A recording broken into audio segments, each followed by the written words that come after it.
Do you see that Macron changed the strategy of France towards the world? Macron tried to speak in a very open way, trying to tell his friends, I agree with you on that, I disagree with you on that. You cannot always be nice to your friends, to the people, you are saying it's wonderful, it's great, sky is blue, sun is shining. No, no, no, no.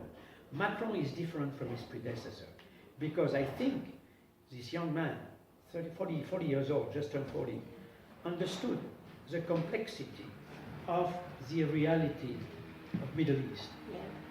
And at the same time, he has been talking straight to Mohammed bin Salman, the heir to the throne in Saudi Arabia.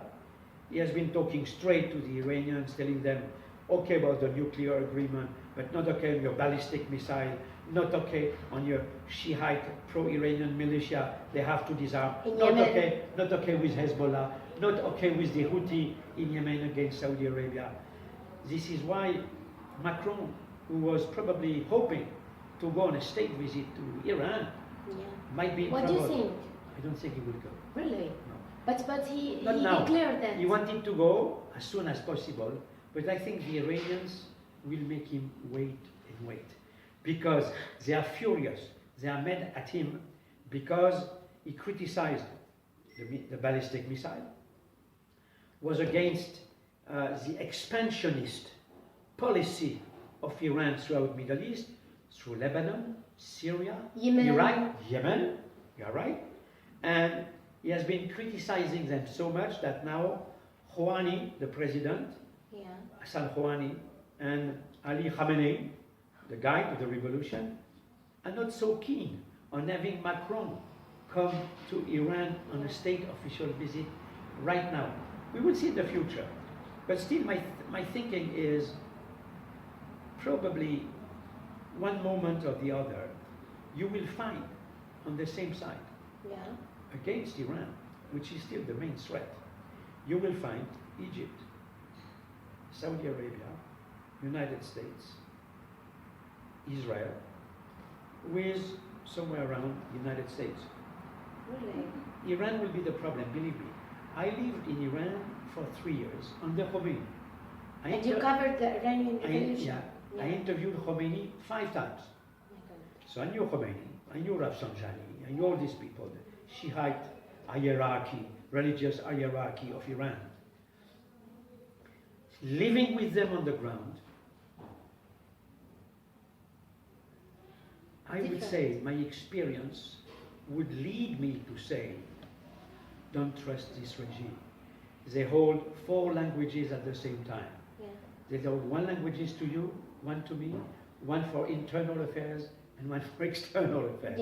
You cannot trust this regime. So do you think that Emmanuel Macron never trusts Iranian? He is just doing that for... Emmanuel Macron is as careful with Iranians as Putin is. Don't trust them blindly. You judge them on the action, what they do. And I think Macron would say what Reagan used to say about the Russian Soviet Union at the time of Gorbachev. Trust, but verify. Yeah.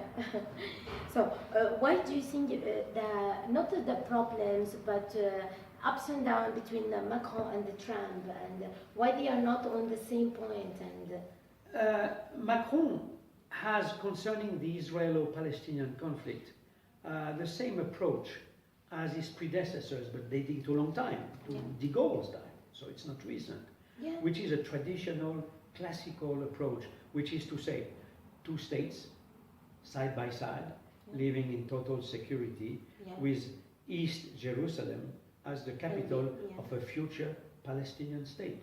So it has not changed. But at the same time, as he did recently, I was attending the meeting, Macron received Mahmoud Abbas a week ago, last Friday, and Macron refused to recognize unilaterally a Palestinian state. Macron wants to get... But you see, the East... East Jerusalem should be the capital. But he refused to acknowledge unilaterally the existence of a Palestinian state. He wants Netanyahu and Mahmoud Abbas back to the negotiation table. But still, we did not have time the other day. I wanted to ask a question to Mahmoud Abbas. I would have said, Mr. President, when will you stop being the hostage of Hamas? Hamas is the problem, as Iran is the problem on the other end. And Hamas is backed by Iran. Hamas is backed by Hezbollah. So as long as you have this problem, you cannot have peace. Yeah, but this is the point between Trump and Macron, because I think that they have the same enemy in the... Trump is maybe showing too much his pro-Israeli blindly. He should be more balanced in his approach to the question, which is very sensitive. Now, when Macron asked Prime Minister Netanyahu, when he received him a week before Mahmoud Abbas, and 2 or 3 days before King Abdullah, whom I talked to, King Abdullah of Jordan, whom I know very well, Macron said, I hope a political act, gesture from the Israelis concerning what he called colonization. And definitely I think if Netanyahu says, okay, let's stop colonization, definitely it will ease the possibility that people get back to the table. But once more, peace has to be made by the two. Who are the two? Netanyahu and Mahmoud Abbas. The interference of the French, the Americans, or whoever is not always good. People have to live together. They have to live together, one day or the other. They have to live. So they have to negotiate, and I'm sure it's possible to negotiate. I'm convinced of it. But we take this Arabic peace plan of March 2002, put it back on the table and say, let's watch this part the Israelis wanted for a big security reason. Okay, but in exchange, they give us this. East Jerusalem. And East Jerusalem, we talk about it at the very end. Yeah. Okay. So, do you see that Macron want to change the strategy towards America because the previous president for France, François Hollande, was so close to America? I think Macron is very balanced in his approach of talking about the main subjects concerning foreign affairs. I think Macron he has a new, what I would call a new approach, more direct approach, more straightforward approach about the main problems we are facing around the world. I think Hollande closed his eyes too much on Obama. Obama, according to me, made a big mistake when he thought he could negotiate the nuclear arms agreement with Iran. I think it has been a big strategic mistake. Second thing, a big lack of knowledge of the area of the Middle East, when he thought that Iran could be a stabilizer of the Middle East. When I heard that, I said, he's naive, he's gullible, like Jimmy Carter, whom I met when he became president, and we had this Khomeini coming to power. And during one interview we did together, Carter and I told me, don't worry, Khomeini and I are going to be going well together because Khomeini is like me, did Carter say, a man of belief and a man of faith. You were shocked. When I heard that, I said, of course. Poor Jimmy Carter. What is this guy doing at the White House? Yeah. What are you going to do in the White House? Yeah. So I think Obama was a Carter number 2, according to me. So you think that Trump is coming to change? Trump is good on Iran. Yeah. Trump is good on Iran. In this point. On this point, being firm with the Iranian regime, being firm on the nuclear agreement. Yeah.